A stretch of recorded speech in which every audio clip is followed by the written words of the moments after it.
இறைவனை போற்றி சந்திப்பதில்லை. அக்குபஞ்சர் ஒரு அறிவு அப்படின்னு லாஸ்ட் செஷன் நம்ம ட்ரை பண்ணோம். பட் கொஞ்சம் நெட்வொர்க் இஷ்யூனால அது சரியா வரல. புதிய நிகழ்ச்சியாக இன்னைக்கு அக்குபஞ்சர் பற்றின ஒரு அறிமுகத்துக்கான நிகழ்ச்சியாக நான் வந்து ஆக்சுவலா பேசிக்கலி பிசியோதெரபிஸ்ட், நரம்பியல் பிசியோதெரபிஸ்ட். ஸோ இந்த நரம்பியல் ரீதியான பல கேஸ்கள் ஸ்பெஷாலிட்டி ஹாஸ்பிட்டல்ல நியூரோ சர்ஜரி ஃபீல்டில் நான் ஒர்க் பண்ணியிருக்கேன். ஸோ அதுக்கப்புறம் நான் ஒர்க் பண்ணுற சமயத்துல நான் அக்குபஞ்சர் எனக்கு எப்படி அறிமுகமானது அப்படின்னா, முதல்ல எங்க அம்மாவுக்கு வந்து ஒரு நீண்ட நாள் பிரச்சனை இருக்கு. பித்தப்பையில வந்து ஒரு ஸ்டோன் அப்படிங்கிற மாதிரியான அடைப்பு.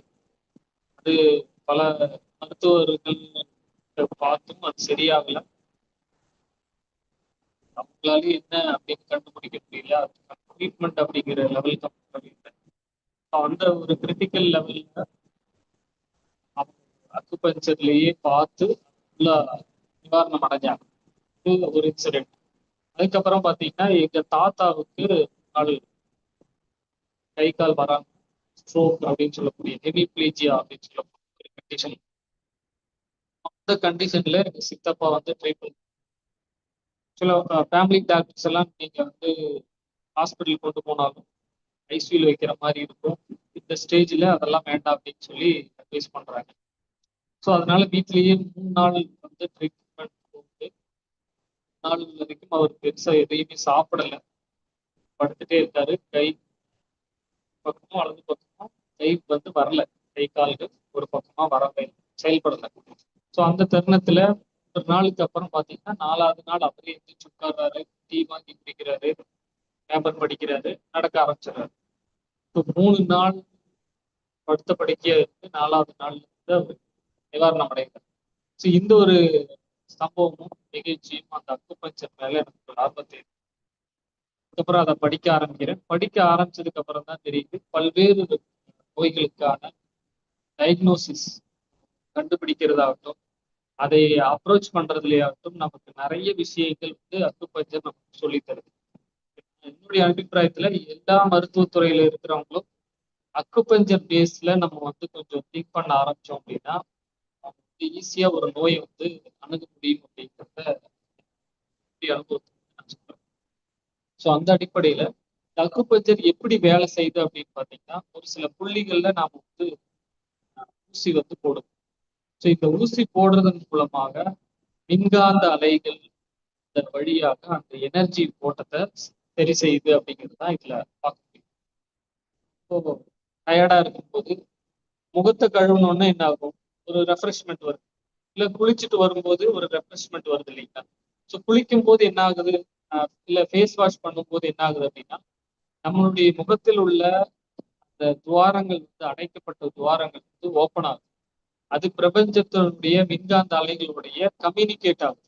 ஸோ அந்த கம்யூனிகேஷன் ஆகும்போது அந்த ரெஃப்ரெஷ்மெண்ட் வந்து நமக்கு வருது. இதுதான் அங்க பேசிக்கா நடக்குது. ஆக இந்த மின்காந்த அலைகள் நம்ம உடம்போட சில சக்தி ஓட்டங்களை நம்ம உடம்பை இயங்க வைக்கிறதுல ஒரு முக்கியமான பங்கு இந்த மின்காந்த அலை வளிமண்டலத்துக்குள்ள மின்காந்த அலைகளுக்கு இருக்கு அப்படின்னு சொல்லி பார்க்கலாம்.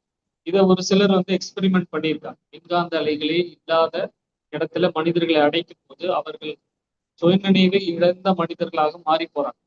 ஒரு மனிதன் சுயநினைவு இருக்கணும் அப்படின்னா அவனுடைய பேர் என்ன தெரியணும், எங்க இருக்காங்கன்னு தெரியணும், எந்த நேரம் காலையா மாலையா இரவா அப்படிங்கிறது தெரியணும். ஸோ இந்த நேரம் காலங்கள் எந்த கிழமை அப்படின்னு எல்லாம் நமக்கு தெரிஞ்சாதான் அவன் சுயநினைவோட இருக்கிறான் அப்படின்னு சொல்ல முடியும். ஸோ அந்த அடிப்படையில சில பேருக்கு வந்து சில கைதிகளை வச்சு டெஸ்ட் பண்றாங்க. மின்காந்த அலைகள் போகாத ஒரு அறையில வந்து அவங்களை வைக்கும்போது எந்த நாள்னு கேட்டா அவங்களால சரியா சொல்ல முடியல. இப்ப நம்ம வந்து ஒரு கைதிகளாக இருந்தாலுமே எந்த கிழமையில நம்ம இருக்கோம், எந்த நேரத்துல இருக்கோம், காலையில இருக்கோமா மாலையில இருக்கோமா இதெல்லாம் நமக்கு தெரியும். அது தெரியறதுக்கான வாய்ப்பு எப்படின்னா இந்த மின்காந்த அலைகள் நம்ம உடம்போட சில இது உறவாடிட்டு இருக்கு அப்படிங்கிறத பார்க்கலாம்.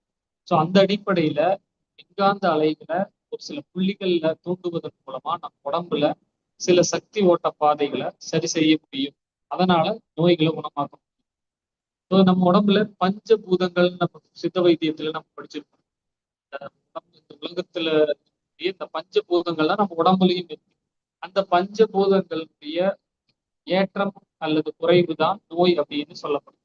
ஸோ இந்த நோய்க்கான சரியான இந்த ஏற்ற இறக்கத்தை சரி செய்யும், கொஞ்சம் சரி செய்வதன் மூலமா அந்த நோய் வந்து குணமாக்கப்படுது அப்படின்னு பார்க்கணும்.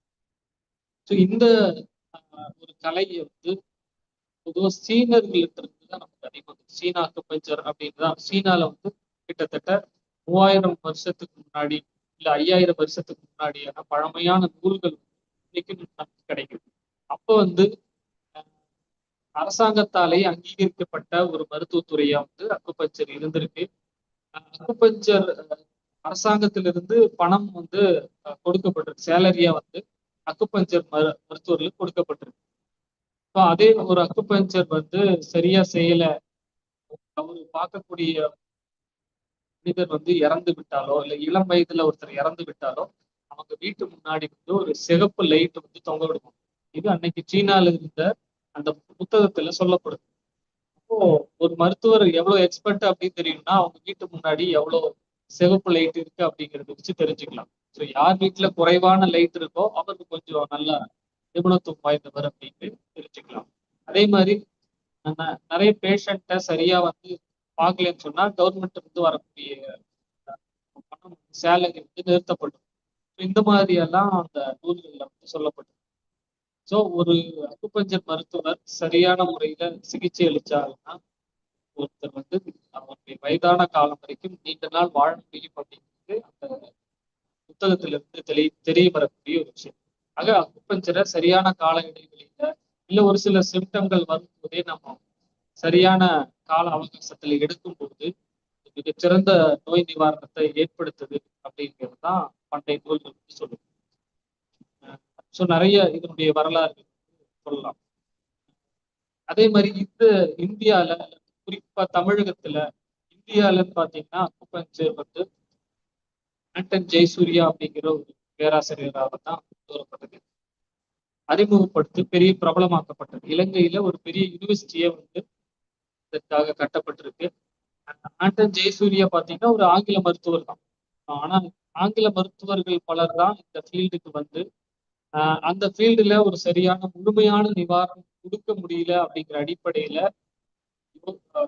இந்த ஒரு துறையுமே துணையா எடுத்துக்கிட்டு செய்யும் போது பல்வேறு நோய்களுக்கு முழுமையான ஒரு பலன் வந்து கொடுக்க முடிஞ்சிருக்கு அப்படிங்கிறத பார்க்கலாம். அவங்களுடைய ஸ்டூடெண்ட்ஸ் ஆண்டன் ஜெயசூரியோட ஸ்டூடெண்ட்ஸ் எழுதின புத்தகங்கள்ல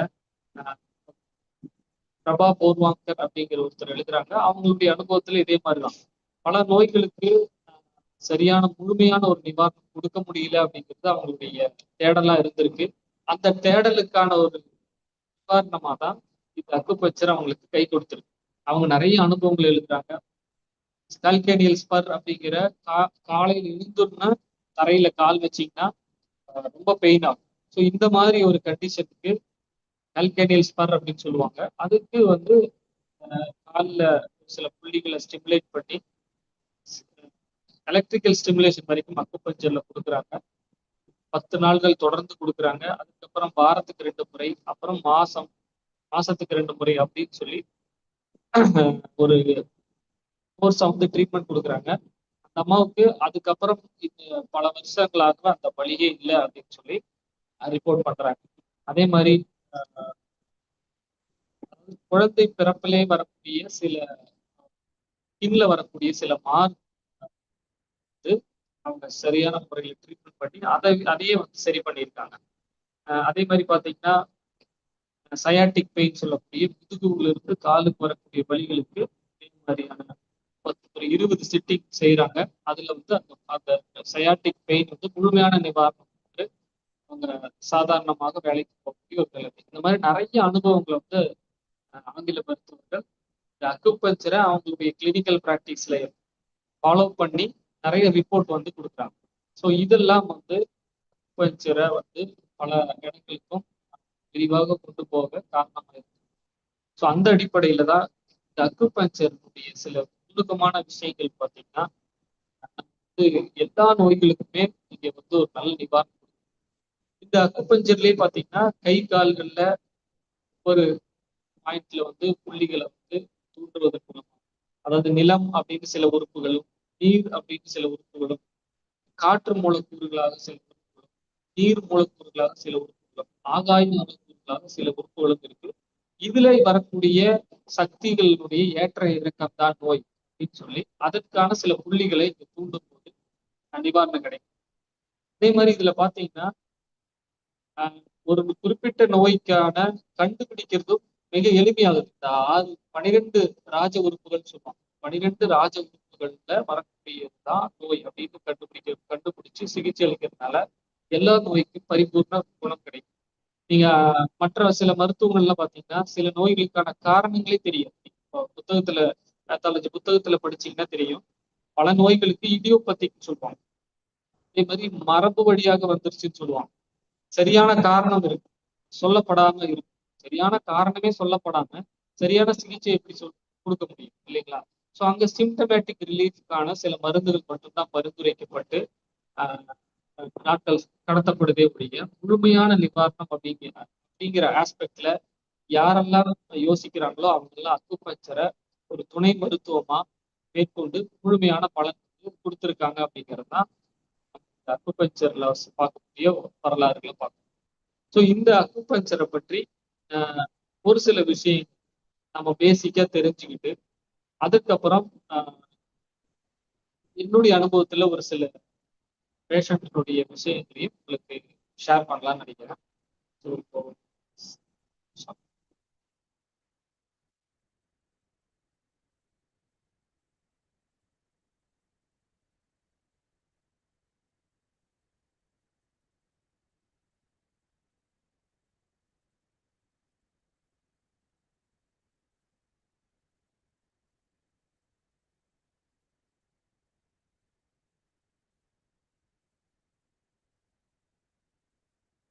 அக்குபஞ்சர் கிளினிக் நீங்க போயிருந்தீங்கன்னா தெரியும். இந்த சிம்பிள் நீங்க பார்த்துருப்பீங்க. ஸோ இதுதான் வந்து அக்குபஞ்சருடைய ஒரு லோகோவாக சிம்பிளாக வந்து நம்ம பார்க்குறோம். ஸோ இது வந்து இதுதான் நம்ம உடம்புடைய பேசிக் அப்படின்னு சொல்லலாம். ஒரு வெள்ளையில ஒரு கருப்பு, கருப்புல ஒரு வெள்ளை அப்படிங்கிற அடிப்படையில இன் யாங் அப்படின்னு தத்துவம் அப்படின்னு சொல்லுவாங்க. உடம்புலயே நேர் எதிரான சில தன்மைகள் இருக்கும். ஒவ்வொரு இன்லையுமே வந்து சில யாங்குடைய ஒரு சிறிய தன்மை இருக்கும். ஒவ்வொரு யாங்லையுமே இன்னனுடைய சில தன்மைகள் இருக்கும். ஸோ இதுதான் உடம்புடைய பேஸ். ஸோ இதுல இன் கூடி வந்தாலோ இல்ல யாங் கூடி வந்தாலோ அதுவுமே ஒரு நம்மளுடைய உடம்புடைய சமநிலையை தகர்த்து ஒரு சில வியாதிகளை உருவாக்கும் அப்படின்னு. ஸோ இந்தியாவுடைய ஒவ்வொரு மூலகத்திலையுமே ஒவ்வொரு எலிமெண்ட் சொல்லுவாங்க. நிலம், நீர், காற்று, ஆகாயம் சொல்றப்பையா இதுலயே இன் யாங் அப்படிங்கிறதுக்கு இந்த இன் தன்மையும் யாங் தன்மையும் சமநிலையா இருந்தாதான் அது ஆரோக்கியம் அப்படின்னு சொல்லி அக்குபஞ்சர் சொல்லுது. ஸோ இதை வந்து நாடி பிடிச்சு பார்த்து எந்த உறுப்புல எப்படியான விஷயங்கள் இருக்கு, இன் உறுப்பு வலிமையா இருக்கா, யாங் வலிமையா இருக்கா, எது இம்பேலன்ஸா இருக்கு அப்படின்னு பார்த்துட்டு அதை வந்து சமநிலைப்படுத்தின உடனேயே நோய்கள் வந்து நிவாரணமாகும். ஸோ அக்குபஞ்சர் படிச்சு ப்ராக்டிஸ் பண்ணும்போது பல தருணங்கள்ல ரொம்ப ஆச்சரியப்பட்டிருக்கு. எப்படி இந்த புள்ளிகள் செயல்படுத்தும் போது இப்படி ஒரு ரிசல்ட் வந்து நமக்கு கிடைக்குது அப்படின்னு சொல்லி பல தடவை ஆச்சரியப்பட்ட தருணங்கள்லாம் இருக்கு. ஏன் அப்படின்னா இது வந்து கண்டிப்பா இறைவன் பல தீர்க்கதரிசிகள் சொல்லக்கூடிய, அதாவது இறை தூதர்கள் மூலமா தான் இந்த கல்வியை கொடுத்திருக்கணும்.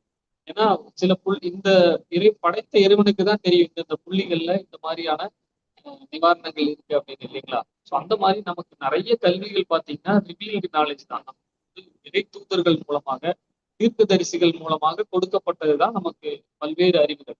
ஸோ அந்த அடிப்படையில இந்த புள்ளிகளை நம்ம தூண்டுவதன் மூலமா சில வியாதிகள் வந்து குணமாக்கப்படுது அப்படிங்கிறத பார்க்க முடியுது.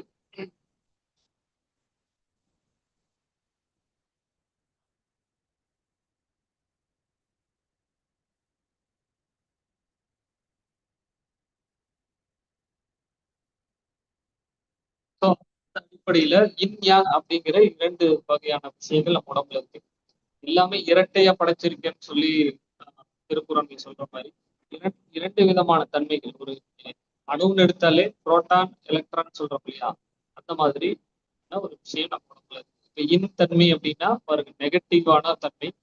யாங் அப்படின்னா ஒரு பாசிட்டிவ் தன்மை. இன் அப்படின்னா பெண் தன்மை, யாங் அப்படின்னா ஆண் தன்மை அப்படின்னு சொல்லலாம்.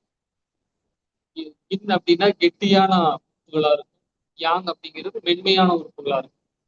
இன் அப்படிங்கிறது குளிர்ச்சி தன்மை உள்ள நோய்களை குறிக்கக்கூடியதா இருக்கும். அதே மாதிரி யாங் அப்படின்னா வெப்பமான நோய்களை குறிக்கக்கூடியதா இருக்கும். இன் அப்படின்னா குளிர் அப்படின்னு எடுத்துக்கலாம். யாங் அப்படின்னா அதிக ஜுரம் அப்படின்னு எடுத்துக்கலாம். இங்க தாகம் இல்லாம இருக்கும், அங்க தாகம் அதிகமா இருக்கும். இங்க வயிற்றுப்போக்கு இருக்கும், அங்க மலச்சிக்கல் இருக்கும். இங்க மூச்சோட சிரமமா இருக்கும், அங்க வேகமாக மூச்சு விடக்கூடியதாக இருக்கும். இங்க மந்தமா இருக்கும், அங்க பரபரப்பா இருக்கும். இந்த மாதிரியான இரண்டு வேறு வேறு தன்மைகள் நம்ம உடம்புல இருக்கு. இதுதான் இன் யாங் அப்படின்னு சொல்லப்படுது. சோ இது ரெண்டுடைய சமநிலை தான் ஆரோக்கியம் அப்படின்னு சொல்றது. இது எது ஒண்ணு கூடுனாலும் நமக்கு வியாதி இருக்கிறதா எடுத்துக்கிட்டு அதற்கான நோய்க்கான புள்ளிகளை நம்ம தூண்டும் போது என்ன ஆகும்னா, அந்த இடத்துல இருக்கக்கூடிய பிளாக்கோ இல்ல சக்தி ஓட்டமோ சரியாகிறதுனா அந்த நோய் முழுமையா குணமாக்கப்படும். இதுதான் பேசிக்கா நம்ம பார்க்க முடியும். அடுத்தது பாத்தீங்கன்னா, இதுதான் ஆக்கச்சுற்று அப்படின்னு சொல்லுவோம்.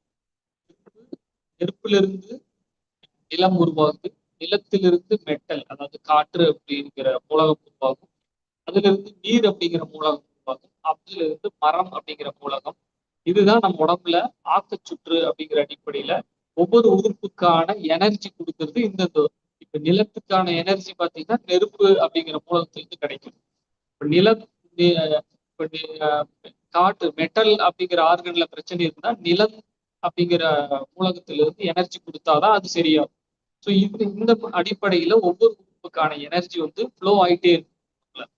ஸோ இதுதான் நார்மலான ஒரு விஷயம். இதே மாதிரி இப்போ அது மாதிரி பாத்தீங்கன்னா நெருப்பு சாம்பலாகி நெருப்புல இருந்து மண் உருவாகுது அப்படின்னு சொல்லலாம். அந்த மண்ணுல இருந்து தான் நமக்கு உலோகம் கிடைக்குது. ஸோ மண்ணில் தான் மண் அப்படிங்கிற உலகத்திலிருந்து தாய் மூலகத்திலிருந்து உலோகம் கிடைக்குது.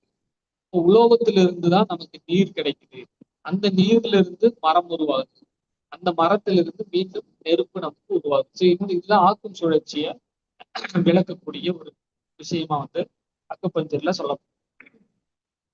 சோ ஒரு மூலகத்துல நமக்கு பிரச்சனை இருக்கு, அந்த ஒரு ஆர்கன்ல பிரச்சனை இருக்குன்னா அதற்கு முந்தைய தாய் மூலகம் சொல்லுவாங்க, அதுல இருந்து எனர்ஜி கிடைச்சா மட்டும்தான் அந்த உறுப்பு முழுமையான எனர்ஜில மறுபடியும் வேலை செய்யும் அப்படிங்கிறதுதான் அக்குபஞ்சர் மருத்துவம் சொல்லுது. அதே மாதிரி அழிவு சுற்றுன்னு திடீர்னு சில எல்லாம் நார்மலா இருப்பாங்க, திடீர்னு ஒரு வியாதியுடைய சிம்டம்ஸ் காமிப்பாங்க. திடீர்னு செஸ்ட் பெயின் வரும், இல்ல திடீர்னு காய்ச்சல் வரும். ஸோ அப்ப திடீர்னு வரக்கூடிய நோய்களுக்கெல்லாம் இந்த அழிவு சுற்றுப்படி ஒரு சில மூலகத்தினுடைய எனர்ஜி அதிகமாகும் போது அது இன்னொரு மூலகத்தை பாதிக்கக்கூடியதாக மாறும். எந்தெந்த மூலகம் யாரை பாதிக்கும் அப்படிங்கிறது தான் இந்த அழிவு சுற்றுல சொல்லப்படுது. நிலம் நிலம் அதிகமாச்சுன்னா நீர் வாட்டரை போய் அழிக்கும். நிலம் அதிகமாச்சுன்னா நிலம் அதிகமா இருந்தா நேரம் அடிக்கீங்க, வாட்டரை போய் அடிக்கணும். ஸோ கிட்னி ஸ்டோன்லாம் அப்படிதான், வாட்டர் போற பாதையில மண் விழுந்த மாதிரி. ஸோ அதை நம்ம ஒரு சில புள்ளிகளை சரி செய்வதன் மூலமா அது சரியாயிடும். அதே மாதிரி வாட்டர் அதிகமாச்சுன்னு சொன்னா நெருப்பு அழிச்சிடும். நெருப்பு அதிகமாச்சுன்னா மெட்டலை அழிச்சிடும். அதே மாதிரி மெட்டல் அதிகமாச்சு, காற்று மூலம் அதிகமாச்சுன்னா புத்து அப்படிங்கிற ஆகாய புலத்தை அழிச்சிடும். ஸோ இந்த மாதிரியான ஒரு அழிவு சுற்றும் நமக்கு ஈஸியா ஒரு பிரச்சனை எப்படி வந்தது அப்படிங்கிறத அனலைஸ் பண்ணி அதற்கான சிகிச்சை அளிக்கிறதுக்கு எளிமையா இருக்கு. அடுத்தது பாத்தீங்கன்னா, இந்த உறுப்புகள் இப்ப நெருப்பு மூலகம் சொன்னோம்ல, அந்த நெருப்பு மூலகத்துல பாத்தீங்கன்னா 4 வகையான உறுப்புகள் சொல்லப்படுது. இருதயம், ஹார்ட், ஸ்மால் இன்டெஸ்டைன் சிறுகுடல் சொல்லக்கூடிய ஸ்மால் இன்டெஸ்டைனும், அதே மாதிரி பெரிகார்டியன் சொல்லக்கூடிய இதய மேல்முறை, ட்ரிபிள் வாமர் அப்படின்னு சொல்லக்கூடிய மூவெப்ப மண்டலம். ஸோ ஆக்சுவலா அனாட்டமிக்கலா படிக்கும் போது சில விஷயங்கள் அதுல இருக்காது. ஏன்னா ட்ரிபிள் வாமர் அப்படிங்கிறது ஒரு மண்டலமா இருக்காது. ஆனா அக்குபஞ்சர் வெப்பத்தை ஒரு மண்டலமாவே சொல்லிடும், மூலகமாவே சொல்லிடும். ஸோ இது அடுத்தபடியா நிலத்துல பாத்தீங்கன்னா அப்படி வயிறு, ஸ்டொமக் அப்படிங்கிற வயிறு, ஸ்பிளீன் அப்படிங்கக்கூடிய மண்ணீரலும் நிலம் சார்ந்த உறுப்புகள்.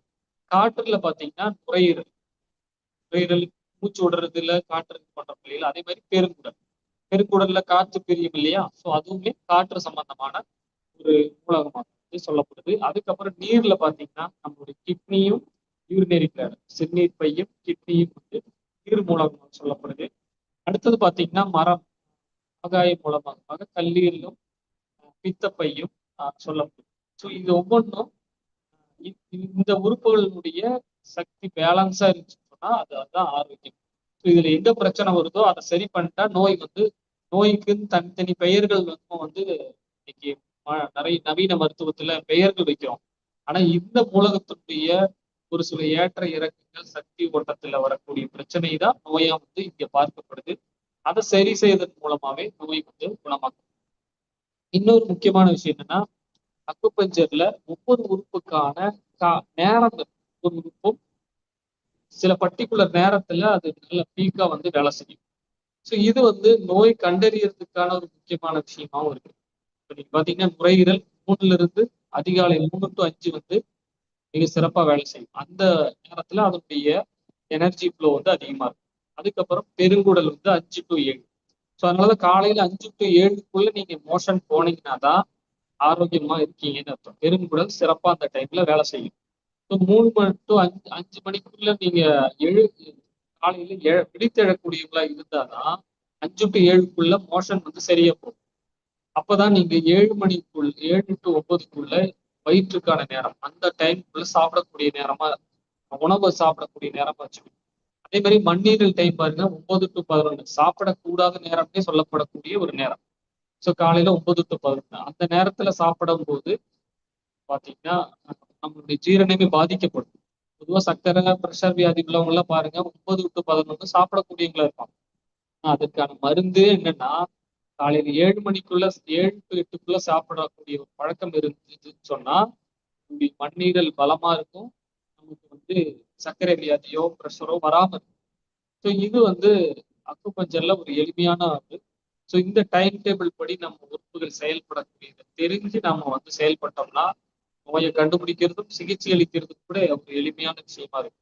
அதே மாதிரி பாருங்க ஹார்ட் அட்டாக் வரக்கூடியதெல்லாம் பாருங்க காலையில 11 to 1 மணி அந்த மதிய நேரம் இல்லைன்னா 1 to 3 அந்த நேரத்துல பாத்தீங்கன்னா இதே சம்பந்தமான அட்டாக்குகள் எல்லாம் அதிகமா வரக்கூடிய நேரமா இருக்கு.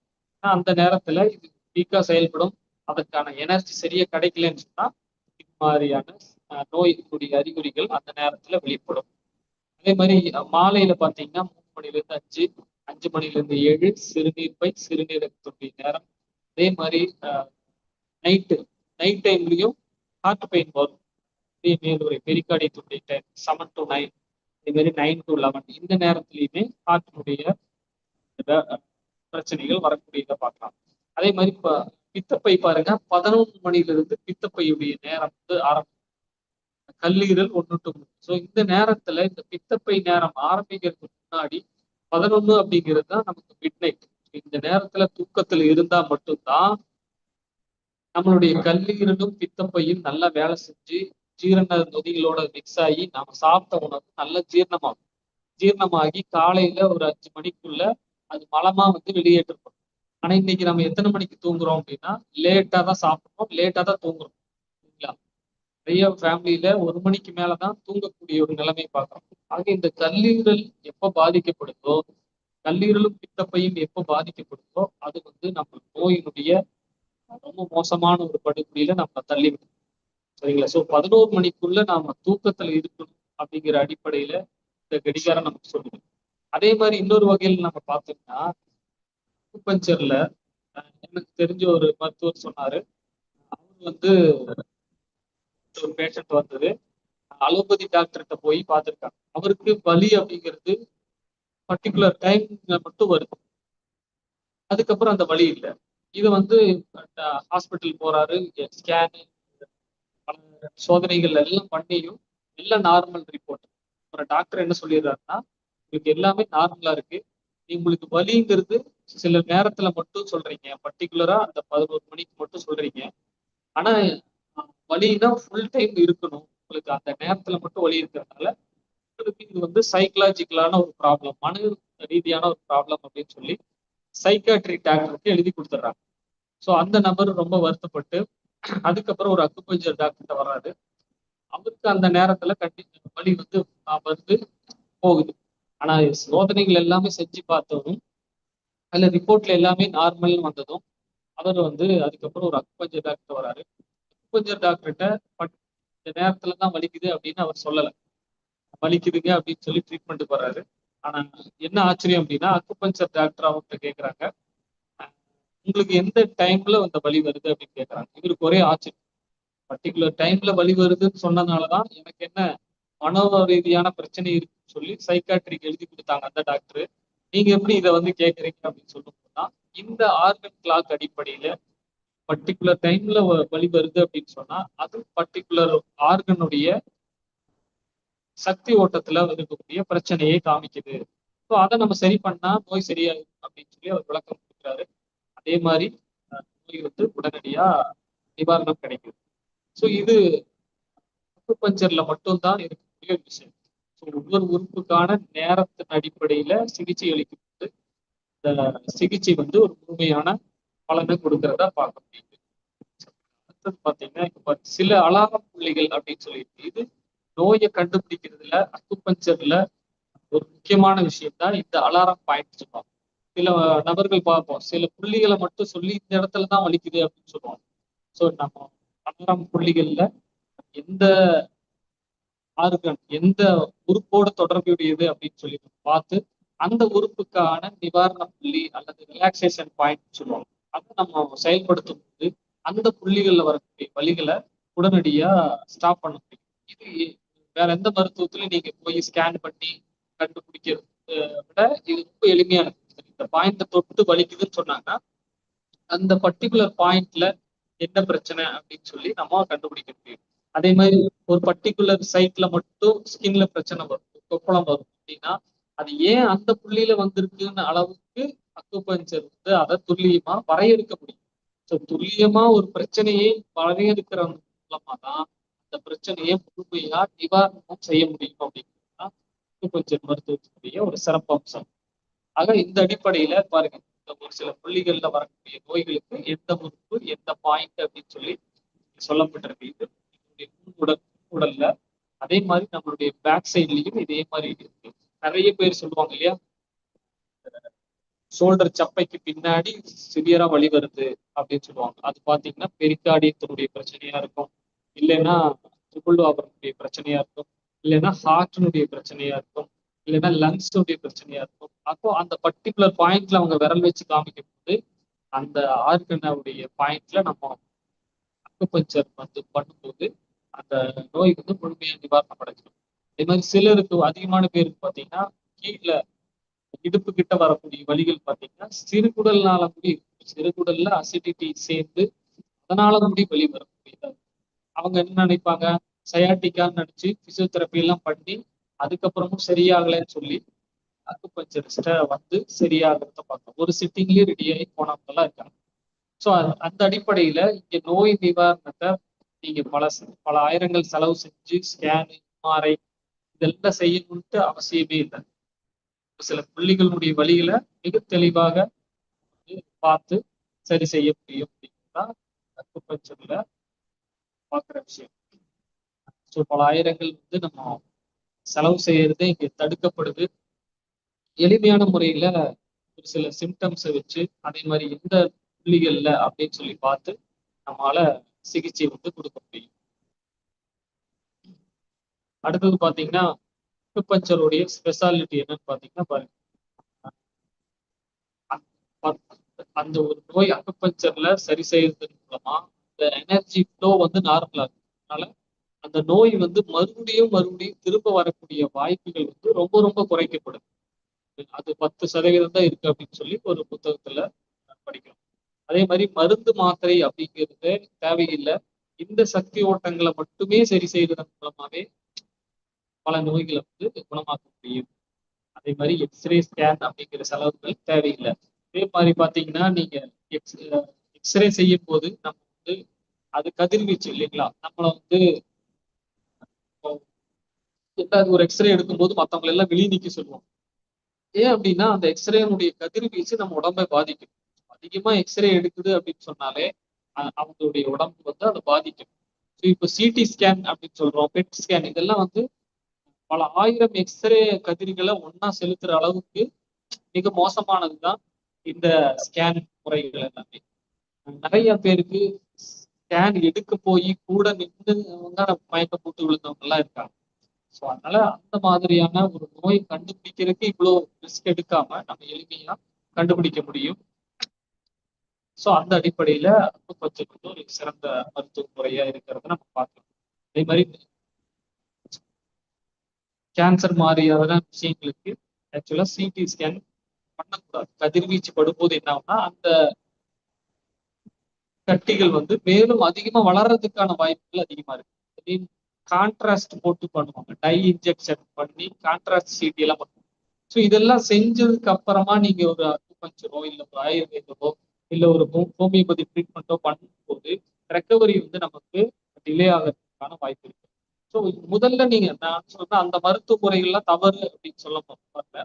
ஆனா அதுல எல்லாம் சிறப்பான மருத்துவ முறைகள் இருக்கு. ஆனா பேசிக்கா ஸ்டார்டிங்ல நீங்க அக்குபஞ்சர் ட்ரை பண்ணீங்கன்னா அந்த நோய்கள்ல இருந்து நல்ல ஒரு நிவாரணத்தை உங்களால கண்டிப்பா பார்க்க முடியும் அப்படிங்கிறது தான். அதே மாதிரி இதுல நோய் ஒரு பர்டிகுலர் நோய்க்காக வருவாங்க, உடம்புல வரக்கூடிய மற்ற நோய்களும் சேர்த்து ஆட்டோமேட்டிக்கா குணமாகும். ஏன்னா ஒரு சில இடங்கள்ல வரக்கூடிய பிளாக்கு தான் வந்து மற்ற நோய்களுக்கும் நம்ம உடம்புல வரக்கூடிய மற்ற நோய்களுக்கும் காரணமா ஆகுது அப்படிங்கிறது தான் யதார்த்தமான சொல்லப்படக்கூடிய பிலாசபி. சரிங்களா? அதே மாதிரி இதுல பின்விளைவுகள், பக்க விளைவுகள் அப்படிங்கிறது கிடையவே கிடையாது. ஸோ எளிமையான முறையில எல்லாருமே செய்யலாம். இதுல நிறைய வீட்டுல இருக்கக்கூடிய பெண்களே படிச்சுக்கிட்டு அவங்க வீட்டுல இருக்கக்கூடிய வரக்கூடிய சின்ன சின்ன பிரச்சனைகளுக்கு எளிமையா ட்ரீட்மெண்ட் இன்னைக்கும் செஞ்சுக்கிட்டு இருக்கக்கூடிய ஒரு சிறந்த முறை தான். ஸோ இதுல சித்தா, யுனானி, ஆயுர்வேத மருத்துவ நம்ம எளிமையா முறையில சிகிச்சை பண்ணலாம். இப்போ இது ஒரு சில பேஷண்ட் பாத்தீங்கன்னா இப்ப இது வந்து முகவாதம் அப்படின்னு சொல்லக்கூடிய ஒரு கண்டிஷனுக்கு அக்குபஞ்சருக்கு வந்தாங்க. அக்குபஞ்சர் பிளஸ் ஒரு சில புள்ளிகள்ல எலக்ட்ரிக்கல் ஸ்டிமுலேஷன் கொடுத்தோம். இது கண்லயுமே வந்து ஒரு கண் சரியா மூடாது. ஸோ அது பிரைவசிக்காக மறைச்சிருக்கேன். ஸோ அந்த மாதிரி இருக்கும். இவங்க சிரிக்க சொல்லும் போது இந்த மாதிரி தான் சிரிக்க முடியும், பாதி தான் சிரிக்க முடியும், பாதி ஃபேஸ் வந்து செயல்படாது. ஸோ இது வந்து ஒரு சில சிட்டிங்லயே வந்து பாத்தீங்கன்னா உண்மையானது. இது வந்து அவங்க நார்மல் ஆனதுக்கு இப்போ சிரிக்கும் போது நார்மலா இருக்கு இல்லைங்களா, கண்களுமே சரியா க்ளோஸ் பண்ண முடியாது, அந்த மாதிரி இருக்கும். இப்போ இது வந்து பரிபூர்ணமா குணமான ஒரு ஸ்டேஜ். ஸோ இது நம்ம கிளினிக்ல வந்து எடுத்து சரியான அடுத்தது பாத்தீங்கன்னா இது வந்து ஒரு நல்ல வெல் டு டூ ஃபேமிலி ஒருத்தர் சுகருக்காக, சுகர் பிரஷர் இதெல்லாம் 10-20 வருஷமா இவருக்கு இருந்தது. அதுக்கப்புறம் ஒரு சின்ன இந்த பெருவிரல்ல ஒரு சின்ன கொப்பளம் வந்தது. பெரிய மல்டி ஸ்பெஷாலிட்டி ஹாஸ்பிட்டல் ட்ரீட்மெண்ட் பண்றாங்க. அவங்க ஹெவி மெடிசன்ஸ் கொடுக்குறாங்க. பிளஸ் வந்து அந்த கொப்பளத்தை வந்து டெய்லியுமே தோண்டி தோண்டி பெரிய புண்ணா ஆயிடுது. அதுக்கப்புறம் அவங்க சொல்றாங்க இந்த விரல் வந்து எடுக்கணும், போன் வரைக்கும் வந்துருச்சு அப்படிங்கிற ஸ்டேஜ் சொன்ன உடனே அவருக்கு வந்து அது பிடிக்கல. அதாவது அவருடைய எண்ணம் என்னன்னா, நான் இறைவனிலிருந்து எப்படி வந்தனோ அப்படியே போகும், என்னுடைய உறுப்புகள் எதுவுமே எடுக்கப்படக்கூடாது அப்படிங்கிற ஒரு நியத்து இருக்கு. ஸோ அந்த அடிப்படையில அவரு பல இடங்கள்ல விசாரிச்சு கடைசியில நம்ம ஊருக்கு வர்றாரு. வந்து 2 மாசம் ஒரு ரூம் எடுத்து தங்கி ட்ரீட்மெண்ட் பண்றாங்க. ட்ரீட்மெண்ட் பண்ணி இதுல இருந்து முழுமையான நிவாரணம் அடைஞ்சிடறாங்க. சில ஹெர்பல்ஸ், ஹோமியோபதி மெடிசனும் கொடுத்து இந்த நோயிலிருந்து பரிபூர்ணமா குணமாகறாங்க. ஸோ இதுல வந்து வச்சிட்டு இருக்கிற ஒரு கண்டிஷன்ல வந்தாங்க. அதுக்கப்புறம் ஒரு 10 நாள்லயே அது நல்லா காஞ்சி நார்மலான ஒரு லெவலுக்கு வந்து வந்தாங்க. ஸோ இந்த சர்க்கரை வியாதி மாதிரியான விஷயம் அதே மாதிரி இது ஃபுல்லாவே ரெடி ஆயிடுச்சு. இந்த போட்டோ எனக்கு மிஸ் ஆயிடுச்சு. ஸோ ஃபுல் தோலுமே நார்மல் ஆகி ஒரு நல்ல ஒரு நிலைமைக்கு வந்தாரு. அவர் வந்து எங்க ஊருக்கே வாங்க, எங்க ஊர்ல ஒரு கிளினிக் கொடுக்குறேன் அப்படின்னு சொல்லி கேரளாவுக்கு அவர் என்னை இன்வைட் பண்ணாரு. ஸோ ஏன்னா அந்த அளவுக்கு அவருக்கு அந்த ஃபுல்லா நிவாரணம் கிடைச்சது, பொண்ணு முழுமையா குணமடைஞ்சது, விரல் எடுக்காமையே நல்லா சரியானதும் அவருக்கு ரொம்ப மகிழ்ச்சி. இதுல இன்னொரு விஷயம் என்னன்னா, நமக்கான ஒரு எல்லா நோய்க்கும் நிவாரணம் இருக்கு அப்படிங்கிற எண்ணம் நமக்கு வேணும். அவருடைய இது பாத்தீங்களா, நியத்து என்ன, அவருடைய மனசு என்ன சொல்லுதுன்னா, நான் இறைவனுக்கு எப்படி வந்தனோ அப்படியே போகணும் அப்படிங்கிறது அவருடைய எண்ணம். ஸோ அதே மாதிரி எந்த உறுப்பையும் எடுக்கக்கூடாது அப்படிங்கிற எண்ணத்தின் அடிப்படையில இருந்தாரு. அதே மாதிரியான ஒரு வாய்ப்பு அவருக்கு கிடைச்சது. ஸோ நாம நமக்கு ஒரு நீண்ட நாள் வியாதி இருக்கு அப்படின்னு சொன்னாலும் அது நாம மனசு வச்சா நமக்கு தேடல் இருந்தா அந்த நோய்க்கான முழுமையான நிவாரணம் ஏதாவது ஒரு மருத்துவ முறையின் மூலமா நமக்கு கிடைக்கும். ஸோ அந்த முழுமையான மன வலிமை தான் நமக்கு ஃபர்ஸ்ட் வேணும். ஸோ அந்த மன வலிமையோட நம்ம முயற்சி செய்யும் போது இறைவன் அருளால அந்த விஷயம் பரிபூர்ணமா குணமாக்கப்படும் அப்படிங்கிறது. ஸோ அதனால நம்ம எல்லா வியாதிக்குமே மனம் துவண்டு விட வேண்டிய அவசியம் இல்லை. அதற்கான சரியான காரண காரியங்களை அணுகி சரி பண்ணும்போது முழுமையான நிவாரணம் கிடைக்கும். ஸோ நிறைய மன ரீதியான பிரச்சனைகளும் இதுல இருக்கு. அதுக்கும் நம்ம சரியான ஒரு ஹாப்பினஸ் மைண்ட் செட்டை கொடுக்கும் போதுதான் இந்த நோய் நிவாரணம் அப்படிங்கிறது பரிபூர்ணமா நமக்கு கிடைக்கிறத பார்க்கணும். ஸோ அடுத்தது பாத்தீங்கன்னா இவங்க செரிபிரல் பால்சின்னு சொல்லக்கூடிய ஒரு கண்டிஷன். அதாவது செரிபிரல் பால்சி நீங்க கேள்விப்பட்டிருப்பீங்க. மூளை வளர்ச்சி குறைஞ்சு தெரியாமலால நடக்கவோ உட்காரவோலாம் முடியாது, படுத்த படிக்கவே இருக்கும். ஸோ இது நமக்கு வெளியூர்ல இருந்து வந்த ஒரு பேஷண்ட். இவங்களும் தங்கி இருந்து பார்த்தாங்க. ஸோ இவங்களும் பாத்தீங்கன்னா 6 வருஷ குழந்தை இது. போட்டபடி படுத்துட்டு இருக்கு. இவங்க ஃபிட்ஸ் தொடர்ந்து வரக்கூடிய ஒரு நோயும் இருக்குது. ஸோ ஃபிட்ஸ் வரக்கூடிய அந்த மருந்துகளை நம்ம ஹோமியோபதி மெடிசன்ஸோ ஒரு சில மூலிகைகள் கொடுத்து அந்த ஃபிட்ஸ் மருந்தை நிறுத்தி நம்ம ட்ரீட்மெண்ட் கொஞ்சம் கொஞ்சமா கொடுத்த உடனேயே இந்த குழந்தைக்கு நல்ல ஒரு முன்னேற்றம் கிடைச்சது. ஸோ அந்த மாதிரியான ஒரு நல்ல ஸ்டேஜ் வாங்க.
ஸ்கின் தோல் வியாதிகள் சம்பந்தமா ரெடி ஆயிருக்காங்க. தோல் வியாதிகள் பல மருத்துவமனைகள்ல ஏறி இறங்கி காய்காலில் நீர் வடிஞ்சு அரிப்பெடுத்து அப்படி இருந்தவங்க அதுக்கப்புறம் அந்த சிகிச்சைக்கு பிறகு முழுமையான நிவாரணம் பெற்று நல்ல நிலைமையில இருக்கவங்க இருக்காங்க. அதே மாதிரி கை கால் வராம ஸ்ட்ரோக் நல்ல ரெடியானவங்க இருக்காங்க. இன்னைக்கு ஸ்ட்ரோக் ஹெமிப்ளீஜியா வாகனம் ஓட்டி 2 வீலர் ஓட்டி போகக்கூடியவங்களாம் இருக்காங்க. அந்த அளவுக்கு முழுமையான நிவாரணம் இந்த இயற்கையான ஒரு மருத்துவ முறைன்னு சொல்லலாம். அன்னைக்கு பழங்காலத்து இறை தூதர்கள் 1,00,000க்கும் மேற்பட்ட இறை தூதர்கள் இருக்காங்க இல்லையா, யாராவது இதை சொல்லி கொடுத்துருக்கலாம் அப்படின்னு நான் நம்புறேன். ஸோ அந்த அடிப்படையில இது ஒரு இறைவனாலேயே கற்றுக் கொடுக்கப்பட்ட ஒரு கலையா இருக்கலாம். இந்த அடிப்படையில நிறைய புள்ளிகளை நம்ம தூண்டுறது மூலமா அந்த நோயிலிருந்து முழுமையான நிவாரணம் நம்ம கிடைக்கிறது. இது ஒரு சில பேஷனுடைய அனுபவங்கள் தான் உங்கள்கிட்ட ஷேர் பண்ணேன். இதே மாதிரி உங்களுக்கு ஏதாவது அனுபவங்கள் இருந்தாலும் நீங்க சொல்லுங்க. இல்ல உங்களுக்கு ஏதாவது சந்தேகங்கள் இருந்தாலும் நீங்க கேட்கலாம்.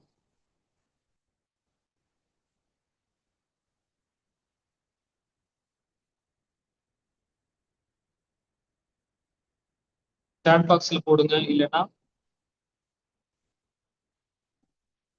ஹேண்ட் ரைஸ் பண்ணுங்க, பண்றேன், பேசலாம்.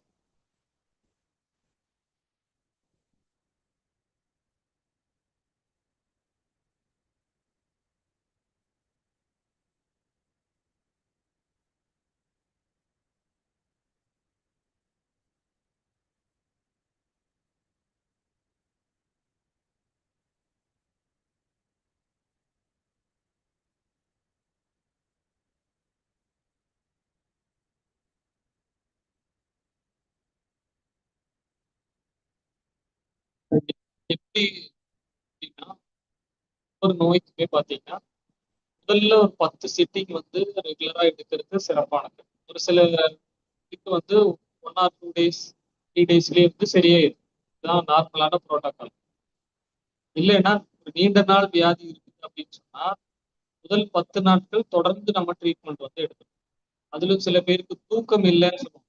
தூக்கம் இல்லை அப்படின்னு சொன்னாலும் கண்டிப்பா தொடர்ந்து அஹ், சில தினங்கள் 10 முதல் 10 நாட்கள் தொடர்ந்து செய்யறது சிறப்பு. அதுக்கப்புறம் வாரத்துக்கு 2 முறை, இல்லைன்னா இந்த மாதிரி நாட்கள் இடைவெளி விட்டு விட்டு செய்யலாம். அதுக்கப்புறம் மாசத்துக்கு 2 அப்படின்னு சொல்லி செய்யணும். அதற்கு அந்த மாதிரி ஒரு 10 10 சிட்டிங், வாரத்துக்கு 2ன்னு சொல்லி ஒரு 10 சிட்டிங், வாரத்துக்கு 1ன்னு சொல்லி ஒரு 10 சிட்டிங், அப்புறம் மாசத்துக்கு 2ன்னு சொல்லி ஒரு 10 சிட்டிங், அப்புறம் மாசத்துல 1 அப்படின்னு சொல்லி பண்ணணும். ஸோ இந்த மாதிரி பண்ணும்போது அந்த நோயிலிருந்து முழுமையான நிவாரணம் வந்து கிடைக்கும். அதே மாதிரி எந்த பிரச்சனையும் இல்லைன்னு நம்ம ஒரு அக்குபஞ்சர்ட்ட போய் செக் பண்ணா நாடி போச்சு பார்த்துட்டு அவங்க ஒரு நம்மளை வந்து ஆக்டிவேட் பண்ணி இம்யூன் என்ஹென்சிங் பாயிண்ட் பண்ணி நார்மலா நம்ம வந்து ஒரு ஆக்டிவா செயல்படுறதுக்கான ஒரு செய்ய முடியும். நோய் வந்து முன்கூட்டியே தெரிஞ்சு ஒரு பெரிய வியாதி வரக்கூடியது எப்படி நம்ம வந்து அக்குபஞ்சர்ல சரி செய்ய முடியும். ஸோ பீரியடிக்கலா மந்த்லி ஒன்ஸ் இல்லைன்னா 15 days ஒன்ஸ் வந்து நம்ம கொஞ்சம் சிகிச்சை எடுத்துக்கிறதும் சிறப்பான விஷயம் தான். ஸோ நமக்கு பிரச்சனை இருக்குன்னு சொன்னா கண்டிப்பா அந்த கால இடைவெளிக்குள்ள நம்ம வந்து உடம்ப வந்து செக் பண்ணி சரி பண்ணிட்டே சொன்னா உண்மையான நிவாரணம் கிடைக்கும். இப்ப சின்ன வயசுலயே மூளை வளர்ச்சி கம்மி அப்படின்னு சொல்லி முதல் 2 வருஷத்துக்குள்ளேயே மற்ற குழந்தைகள்லாம் இருக்காங்க. ஸ்மார்ட் ஸ்பெஷல் சைல்டு, ஸ்பெஷல் ஸ்கூல்ல தான் ஜாயின் பண்ணும் அப்படின்னு சொல்லப்பட்ட குழந்தைகள் கூட அக்குபஞ்சர் அந்த சின்ன வயசுலயே செஞ்சதுனால நல்ல ஒரு வந்திருக்காங்க. உள்ள வந்து நோய் சரியாகி இன்னைக்கு டாப் ரேங்கர்ஸா இருக்காங்க. இன்னைக்கு வந்து அக்குபஞ்சர் மருத்துவ முறை, சைடு எஃபெக்ட் இல்லாத மருத்துவ முறை, எல்லா விஷயத்துக்குமே நீங்க வந்து அக்குபஞ்சர்ல சரி பண்ணலாம். காய்ச்சல், சளிவலி இந்த மாதிரி நீங்க சரி பண்ணலாம்.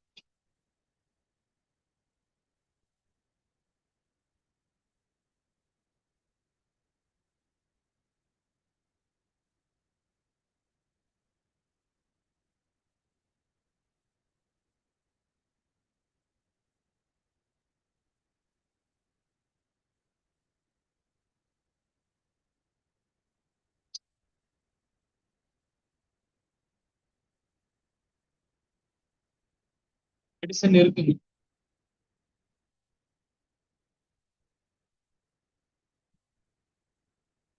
சளிக்கான மருந்து சொல்லி கேட்குறீங்களா?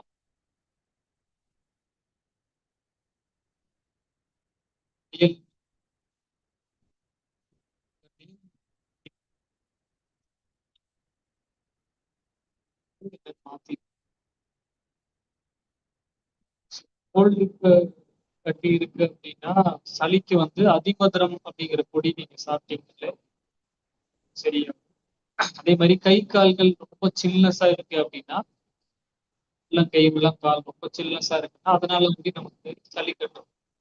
ஸோ அதுக்கு வந்து மோக்ஸா அப்படின்னு சொல்லக்கூடிய ஒரு சிகிச்சை இருக்கு. அக்குபஞ்சர் புள்ளிகள்லயே சூடு காமிக்கக்கூடிய ஒரு மெத்தட் இருக்கு. ஸோ அதை செய்யும் போது சளி வந்து ஒரு நைட்லயே சரியாயிடும்.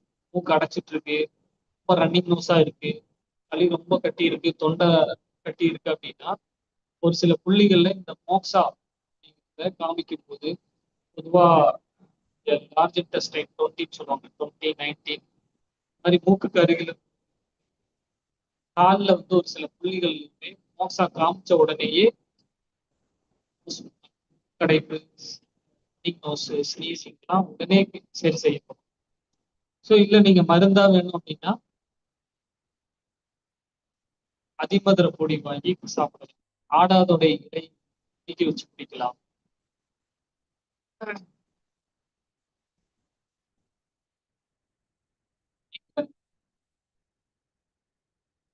புரியல, டைப் பண்றது டைப் பண்ணி பேசுங்க.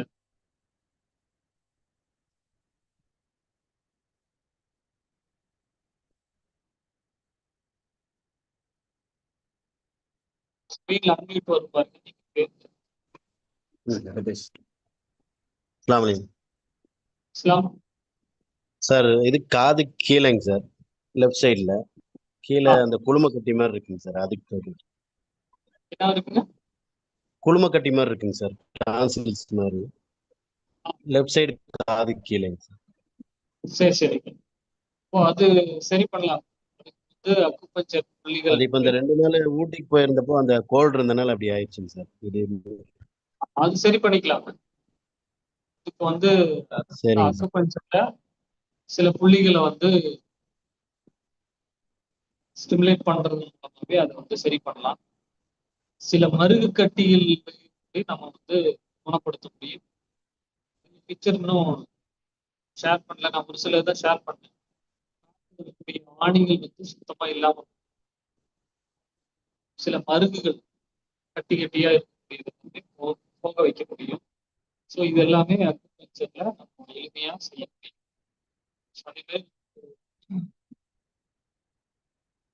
சில பீஸ்கள்ல சில கட்டிகளை இருக்காதீர்கள் அப்படின்னு சொல்லப்படுது. சில வரக்கூடிய கட்டிகள் உள்ள கட்டி வராம நம்ம வந்து பாதுகாப்பு சில பீஸ்களை சொல்லப்படுது. அதே மாதிரி இருமலை தடுக்காதீர்கள், சளியை வெறுக்காதீர்கள்.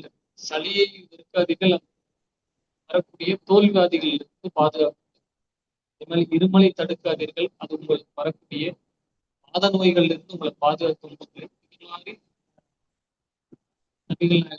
சில விஷயங்களை சொல்லி அந்த அடிப்படையில சில வியாதிகளை நம்ம தடுக்க போகும்போது தான் அது இன்னொரு வியாதியா மாறுது.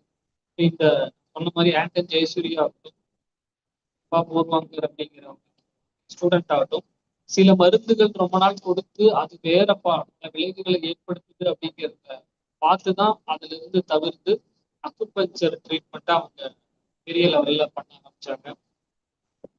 செய்யக்கூடிய சில சர்ஜரிக்கு கூடி அக்குபஞ்சர் சாதிச்சு காமிச்சிருக்காங்க. அடிப்படையில அக்குபஞ்சர் நம்ம உடம்புல மட்டும் போடுறது இல்ல, ஈர அக்குபஞ்சர் இருக்கு. காதுகள்ல சில புள்ளிகளை ஸ்டிமுலேட் பண்றது மூலமா உடனே நோய்களை சரி பண்ண முடியும். ஷோல்டர் பெயினுக்கு சில காதுகள்ல பண்ண உடனேயே அடுத்த நாளே சரியாகிறத நம்ம பார்த்துருக்கோம். அதே மாதிரி ஸ்கால் அக்குபஞ்சர் இருக்கு. தலையில சில புள்ளிகளை வந்து வாதம் சம்பந்தமான நோய்களுக்கு பார்த்தீங்கன்னா தலையில அக்குபஞ்சர் பண்ண உடனேயே அந்த நோயை வந்து உண்மையான நிவாரணம்.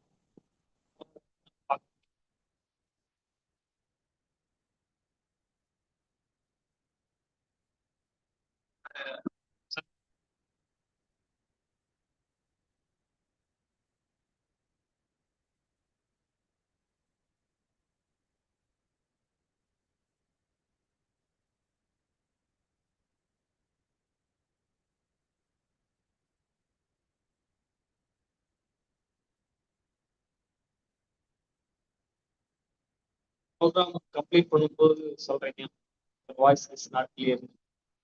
பேசுறது புரியுதுங்களா?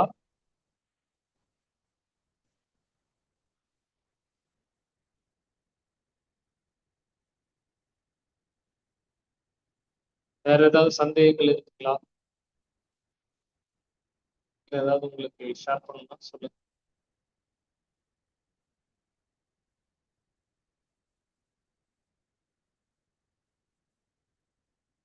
நீங்க அதிகமா ஷேர் பண்ணணும். Okay okay.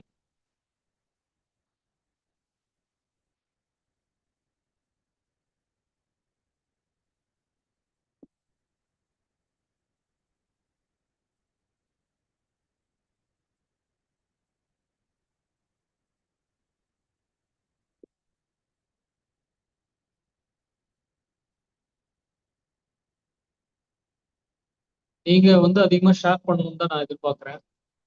நீங்க அதிகமா டவுட் கேளுங்க. ஸோ அப்பதான் நிறைய சப்ஜெக்ட் இருக்கு. எதை சொல்லணும் எதை சொல்ல வேண்டாம்னு எனக்கு தெரியறது இல்ல. ஸோ நீங்க கேட்கும்போது தான் நம்ம நிறைய விஷயங்களை வந்து ஷேர் பண்ண முடியும். ஸோ அந்த அடிப்படையில தான் நான் கேட்குறேன். நீங்க உங்களுடைய விஷயங்களை நீங்க பகிர்ந்துக்கலாம். அதே மாதிரி நீங்க வந்து தயாரா வந்தீங்கன்னா நிறைய விஷயங்களை நம்ம ஷேர் பண்ணலாம். உங்களுக்கு சில விஷயங்கள் நான் சொல்லாம போயிருப்பேன். ஸோ அது சம்பந்தமா நீங்க கேள்விகளா கேட்கும்போது நம்ம இன்னும் நிறைய விஷயங்களை டிஸ்கஸ் பண்றதுக்கு வாய்ப்பா இருக்கு.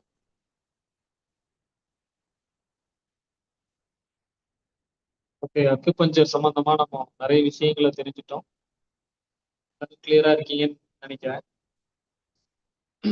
ஸோ நம்ம வந்து பீரியடிக்கலா அக்குபஞ்சர் செய்யறது மூலமா ஒரு பெரிய வியாதிகள் நம்ம வந்து அணுகாம நம்ம வந்து சரி செய்ய முடியும். நிறைய கட்டிகள் கட்டிகள் வந்ததை வந்து அக்குபஞ்சர்ல எளிமையா சரி பண்ண முடிஞ்சிருக்கு. ஸோ அதனால இந்த ஆ- முதல்ல பெரிய பெரிய மருத்துவ முறைகளுக்கு போறதுக்கு முன்னாடியே நீங்க அக்குபஞ்சர்ல எளிமையா நிறைய விஷயங்களை சரி செய்ய முடியும். ஸோ உங்களுடைய நம்பிக்கையில இந்த அக்குபஞ்சர் என்ன அப்படிங்கிறத நீங்க தெளிவா புரியும் போது இன்னும் அக்குபஞ்சர்ல சரியான ஒரு டயக்னோசிஸ், அதாவது நோயை கண்டறிதல் அப்படிங்கிறது எளிமையா முழுமையா கண்டுபிடிக்க முடியும். ஸோ அதனால உங்களுடைய நாடி பரிசோதனை செய்யறது, அதே மாதிரி எந்த மூலகத்துல எந்த எனர்ஜி அதிகமா இருக்கு அப்படிங்கிறத பார்க்கும்போது எளிமையா முழுமையா குணமாக்க முடியும் அப்படிங்கிறதா.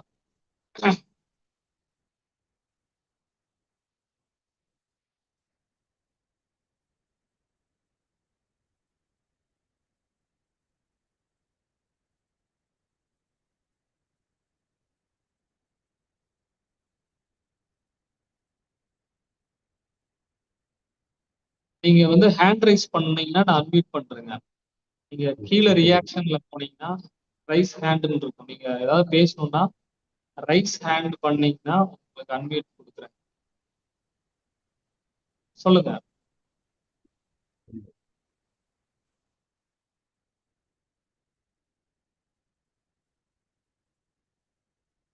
ஏதாவது பேசுறீங்களா? ஓகே. ஸோ அந்த அடிப்படையில நீங்க வந்து அக்குபஞ்சர் மருத்துவ முறைகளை உங்க வீட்டுக்கு பக்கத்திலே இருக்கக்கூடிய நல்ல அனுபவம் வாய்ந்த அக்குபஞ்சர் மருத்துவத்தை நீங்க எளிமையா சிகிச்சை மற்றும் முழுமையான நிவாரணம் அடையணும். உங்களுக்கு தெரிந்த நபர்களுக்கும் இந்த அக்குபஞ்சர் மருத்துவ முறையை சஜஸ்ட் பண்ணுங்க. உங்களுக்கு யாராவது அக்குபஞ்சர் கத்துக்கணும்னு ஆசை இருந்தாலும் எனக்கு என்கிட்ட வந்து மெசேஜ் பண்ணுங்க. ஸோ அதற்கான வழிகாட்டுதலும் நம்ம சொல்லலாம். எளிமையான முறையில ஆன்லைன்லயே சிறப்பாக கத்துக்கலாம். இந்த பல்ஸ் டயக்னோசிஸ் மட்டும் நேரில் வந்து கத்துக்கிற மாதிரி இருக்கும். ஸோ அந்த அடிப்படையில உங்களுக்கு அக்குபஞ்சர் கத்துக்கணுங்கிற ஆசை இருந்தாலும் நீங்க சொல்லலாம். ஸோ அதற்காக வழிமுறைகளும் வழிகாட்டுதல்களும் வழங்கப்படும். இந்த அருமையான நேரத்தில் இந்த ஒரு பொன்னான வாய்ப்பு கிடைத்ததுக்கு எல்லோருக்கும் நன்றி. இல்லா, தேங்க்யூ.